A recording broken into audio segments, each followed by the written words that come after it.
Members and guests, what an honor it is for me to stand before you this morning. I attended my first AATS meeting in 1987. It was in Chicago. Dr. Norman Shumway was the 67th president. His presidential address was entitled, "Some Thoughts from the Other Side of the Table," or "The Last Presidential Address." In Dr. Shumway's classic irreverent style, he said that cardiac surgery was easy to learn. One only needed to know that blood seeks its lowest level, air rises, and bleeding always stops. But he also went on to recommend that the presidential address be abandoned, as it too often left the audience knowing more about the incumbent president than they ever wanted to know, and that instead 3 additional papers should be presented in the program. Well, Dr. Shumway, I hope you're pleased, as I have shortened my talk by 15 minutes, and we put an additional paper in the morning program. So this is incremental progress. Every AATS president will tell you about the anxiety that grips one over the responsibility of this talk. The bar has been set very high by previous thoughtful and eloquent speakers, and our audience, you, expect inspiration, education, and entertainment. As I prepared for this talk, I developed a new empathy for Richard Burton, the actor, who was asked about his upcoming marriage to Elizabeth Taylor, as she had been married 4 times before. And he said, "I know what to do, but I'm not sure how to make it interesting." I have wondered, too, if the customary thank yous in the presidential addresses were simply pro forma. But I now understand that they are anything but pro forma, as I stand before you now overwhelmed by gratitude for the opportunities and support given to me. I feel that my professional life has been a model of what happens when ordinary talent meets extraordinary opportunity. So please allow me to thank some of the people who've been so generous with me, especially over the last few years, and my sincere apologies for any omissions. First, I want to thank the AATS staff, these 20 people who work in our offices in Beverly, Massachusetts, highly competent and dedicated professionals who serve you and your association skillfully. And in particular, I'd like to thank our Executive Director, Cindy Vercolen, and Bill Maloney, our unofficial historian and longtime consultant. Bill has been associated with the AATS since 1963, and he knows us better than we know ourselves. He unfortunately is not able to join us today, and this is only the 2nd time in 55 years that he has missed an annual meeting. This year, I've also been extremely fortunate to work with these 11 counselors, all of whom love this association and give tremendous time and energy to maintain its excellence. I am also grateful for the support of the faculty and fellows from Johns Hopkins, my colleagues for over 32 years, and from the Massachusetts General, where I have launched my 2nd act since last year. Both have shouldered the burden of my absences in the name of the AATS, and both have created a rich environment for clinical practice, education, and research. I just noticed last night, one whole team is in black and the other is in white. I don't know what that means. I am also very thankful for the joy of working with Rich Prager, president of the STS over the last year. We have enjoyed great friendship and collegiality. One simply could not ask for more in a gentleman with such warmth, humor, and integrity. Rich, I truly wish that our future presidents of our 2 societies will share and benefit from similar partnerships. Our societies are not identical, but we have more in common than not. And there is so much we can do together to serve our profession and our respective members, as long as cooperation remains our guiding principle. And thank you for sending me that photo on the left of us enjoying the 2018 STS President's Dinner. But I will treasure even more the one on the right, which is the cover of this year's STS program book, showing both of us doing what both of us enjoy the most, and that is teaching younger surgeons and sharing the dividends of our experience. David Adams has already shared with you much about my family, but I must pause to acknowledge my parents, Joanne and Edward Cameron, for their devotion to our family. And my mother exemplifies the power of positive spirit and faith and an appreciation for the gift of life. After her remarkable surgery, she lived long enough to see all of her children marry and to revel in the joys of grandparenthood. My brothers Scott and two sisters, Cindy and Bonnie, are kind and delightful siblings who bring light into every room they enter. I appreciate them more with each passing year. And finally, to the three women who supported me through a career in medicine and surgery, my wife Claudia and my daughters Nicole and Danielle, who are also seen with their husbands Zach and Chuck. Claudia, what can I say? Throughout this magnificent obsession, you were the wind beneath my wings. My message and the rest of this talk is short and very simple. Gentle handling is a surgical maxim. It's a Halsted principle that we learned in medical school or early residency, instructing us to treat tissues gently, to minimize trauma, avoid infection, and promote healing and recovery. And what I have learned from my remarkable surgical teachers is that we must treat people the same gentle way. And indeed, surgeons who are gentle handlers tend to be so in both the operating room and outside the operating room. There were no doctors in my family. Thanks to good health, I don't even remember the name of my pediatrician. My earliest impressions of doctors were gleaned from TV characters from the 1960s. Some of you in the audience will recognize Dr. Kildare, Ben Casey, and Marcus Welby. Kildare was a young, idealistic intern with personal charm and innocence. Ben Casey was a neurosurgery resident with a dour demeanor and a passion for technical excellence. Marcus Welby was a kind, paternalistic family practitioner. But what I remember about all three is that they were serious, they were dedicated, they were selfless, and they were highly trained. All had made tremendous sacrifices to enter our profession. I also appreciated, as I read more about these, that was curious about all three series in that there was a critical role played by a mentor for each one of these. For Kildare, it was Leonard Gillespie. For Ben Casey, it was Dr. Zorba. In Marcus Welby, Welby himself was the mentor for his younger junior partner, Stephen Kiley. It was clear this was a profession that demanded sacrifice, commitment to patients, and to young physicians, and it was serious, honorable work. I was captivated. In medical school, I had my first contact with surgeons. David Tilson, on the left, a general and vascular surgeon at Yale with a strong interest in research, took personal interest in me and offered me a part-time job in his laboratory, and also a chance to do my Yale senior thesis under his supervision. I so remember his kindness and the power that he could exert with one kind word. And I know now that all of us hold that power, and I think all of us continue to underestimate the influence that we have on young people who are searching to find their life's work. One kind word and a genuine, heartfelt sentence of praise may well be remembered for a lifetime.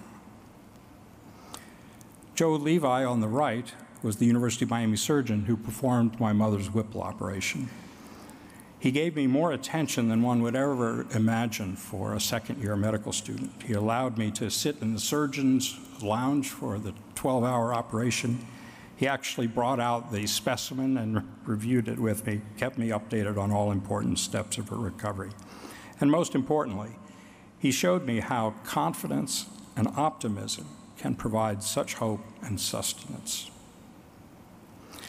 Now, my exposure to cardiothoracic surgeons was very limited, and it was a bit different. There were a few I simply preferred to avoid, and I wondered if, in fact, CT surgery had more tormentors than mentors. You may recall a 1993 movie starring a much younger Alec Baldwin and Nicole Kidman, which told the story of a cardiac surgeon being sued for unnecessarily removing the ovaries of a young patient. He is indignant. The question is, do I have a God complex? Dr. Kessler says yes.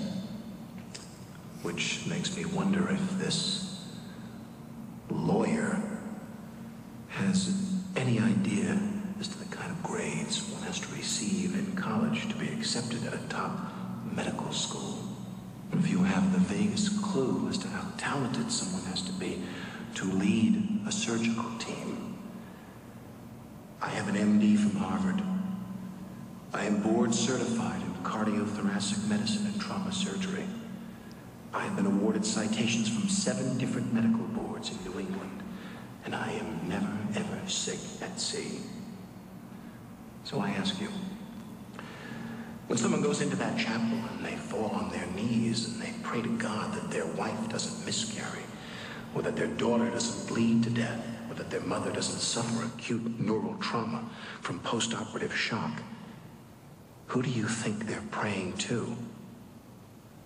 Now, you go ahead and read your Bible, Dennis, and you go to your church, and with any luck you might win the annual raffle, but if you're looking for God, he was in operating room number 2 on November 17th, and he doesn't like to be second-guessed. You ask me if I have a God complex? Let me tell you something. I am God. And this sideshow is over. Well, notwithstanding this, after my general surgery residency at Yale and after plans for a surgical endoscopy fellowship fell through, I decided to pursue thoracic surgery, mainly to prevent confinement to the abdomen. And by a miracle, I secured a position at Johns Hopkins, where I met these 3 cardiac surgeons, surgeons who were unlike any other surgeon I have ever met. All 3 were chiefs at Johns Hopkins in cardiac surgery, but at different times. Dr. Vincent Gott, who is here tonight, or this afternoon in our front row, was chief from 1965 to 1982. Dr. Bruce Wrights, also here today, chief from 1982 to 1992. And Dr. William Baumgartner, also here today. I am so honored. Chief from 1992 to 2009. All were quiet, modest, humble men. They were skilled, they were compassionate, and they also showed a consuming interest in the welfare and training of fellows. They understood that principle of portrait photography, that everybody looks better in reflected light. And they were gentle, both with hearts and with people, all people. In over 30 years, I have never heard any of them raise a voice or demean another human being. By the way, Dr. Gott was present at that first cross-circulation case with Dr. Lillehei. That's him in the upper left-hand corner. And the person just below him is Dr. Shumway. So Dr. Gott was present on this case. That makes him cardiac surgery royalty, but he made time for everyone. Bruce Wrights and Bill Gartner also put everyone at ease. Their operating rooms were serene. They were gentle places. I appreciated, too, that they followed in the footsteps of another gentle surgeon, Alfred Blalock. Dr. Blalock was the chief of surgery at Hopkins from 1942 to 1964. His contributions to cardiac surgery are well known, but surgeons today are less familiar with the type of man he was. Now, I am indebted to Scott Rankin for this video, which I'm going to show you, which has been very, very rarely seen. To my knowledge, it is the only one that shows Dr. Blalock speaking. And the occasion is his 60th birthday, something of a surprise party at the Southern Hotel in Baltimore. It's a privileged glimpse into a man of great character, humility, and elegance. The film was shot by Vivian Thomas. And unfortunately, there are some technical problems, so there'll be lapses there where you'll just see his still photographed. And I've provided subtitles because of the audio quality. I hope you enjoy this, and I hope you enjoy his remarks about aging and retirement. Dr. Bard, ladies and gentlemen, my confiding trust in some of my young associates has been badly shaken. When a few weeks ago, Dr. Ravitch, Hank Bronson, Frank Spencer, Dave Sabiston came in and said that prior to the meeting of the American Surgical that a few of the residents might stop by Baltimore. I had no idea as to the extent of this gathering. This is Old Man's Week at the Southern Hotel. On Wednesday and Thursday this week, the gerontologists met here. And on Saturday night is Old Man Blalock's. This used to be a hotel for young people.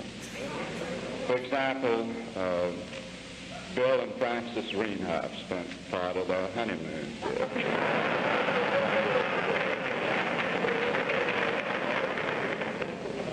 At the meeting of the gerontologists, the close friend of my superb surgeon, Cap Colston, Dr. R., who is the president of the American Medical Association, said that we lag behind the Russians because of compulsory early retirement in this country. Now, I've given a lot of thoughts to this question of old age, of retirement. And as you know, there are different opinions about it. In a well-known address entitled The Fixed Period, Sir William Osler propounded two fixed ideas. The first of these was the comparative uselessness of men above the age of 40. He said if you discard the achievements of those over 40, that we'd be practically where we are today. And his second fixed idea had to do with the absolute uselessness of men above 60, saying that incalculable benefit would result if men stopped work at this age. He said that a large proportion of evils may be traced to sexagenarians. At 60, he advised retirement with a year spent in contemplation followed by a large dose of chloroform.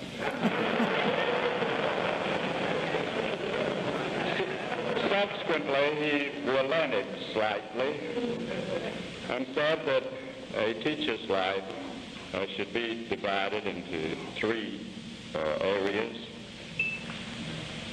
study to 25, research to 40,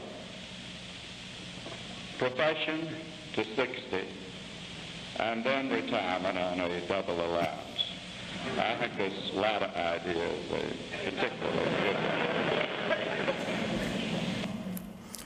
I've learned that Dr. Blalock had a fever to 102 on the night of that of that party. And I thought, true to equanimitas, how would one know?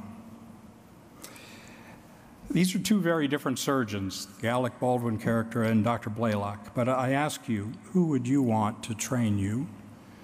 Who would you ask to operate on your mother? And who would you prefer to teach surgery to your daughter?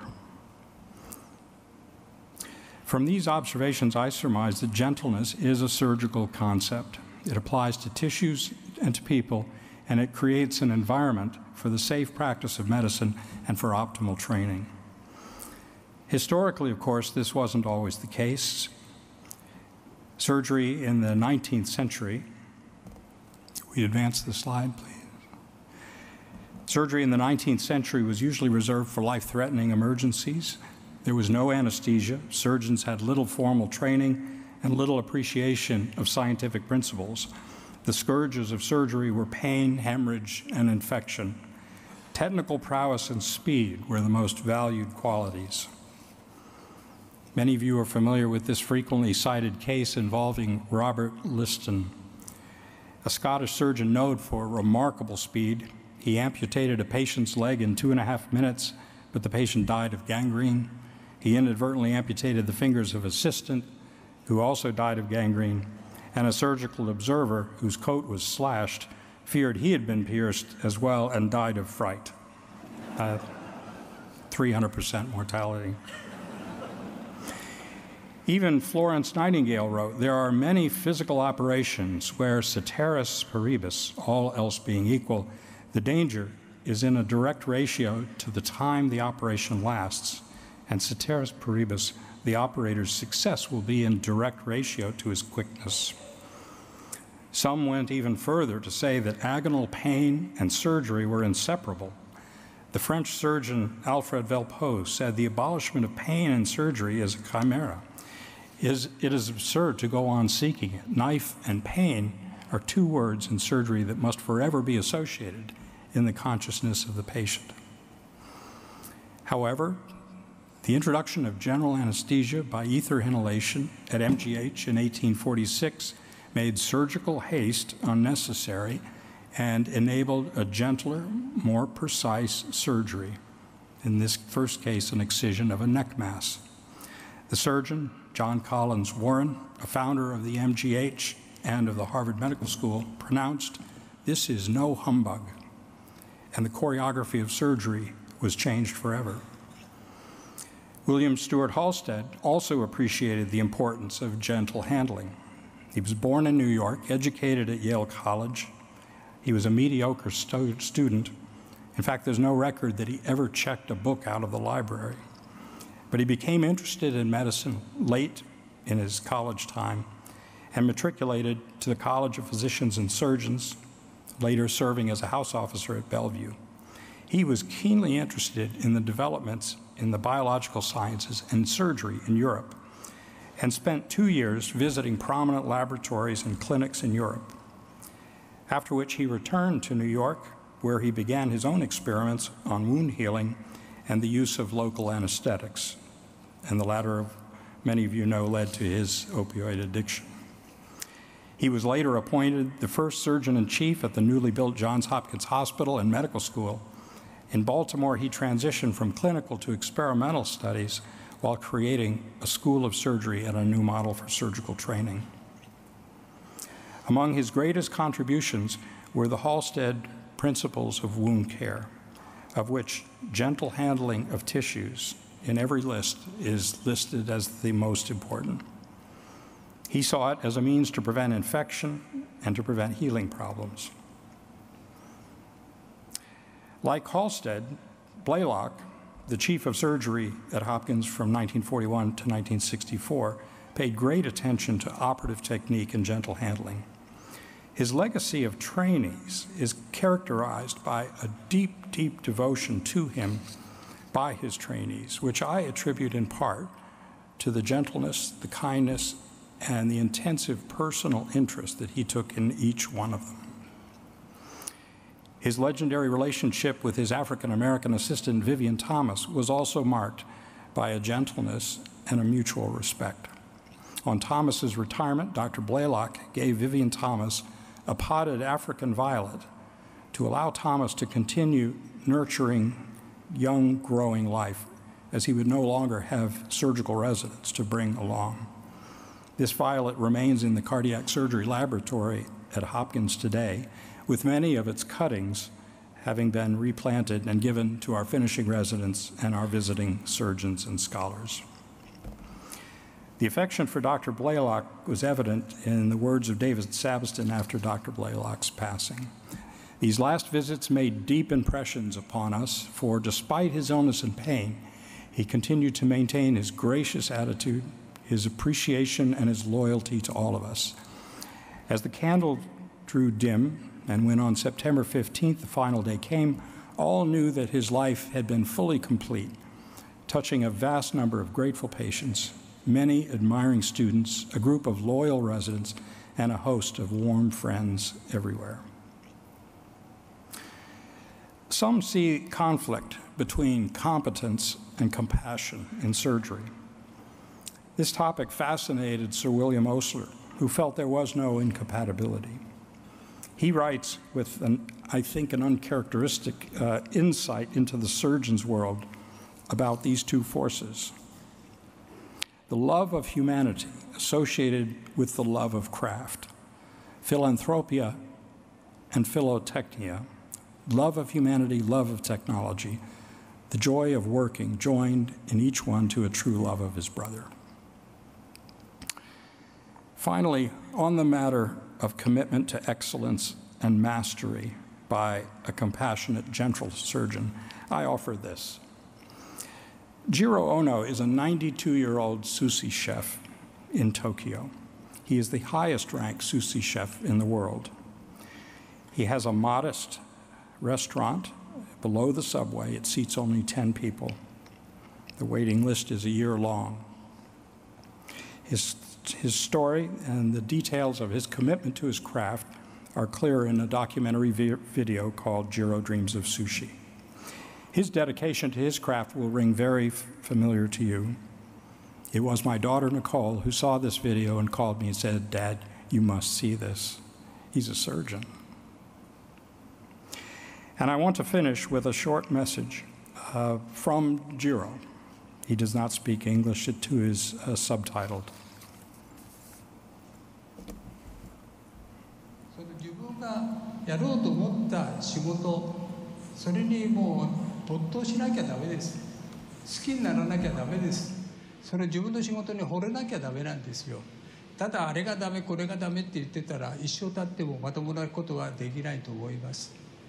だから自分がこれを覚えようと思ったらそれもう必死になって死に物狂いでやるということが成功にもつながるでろうし、それから自分が良くなった時に立派な人間になれるんじゃないかなと私は思いますけどね。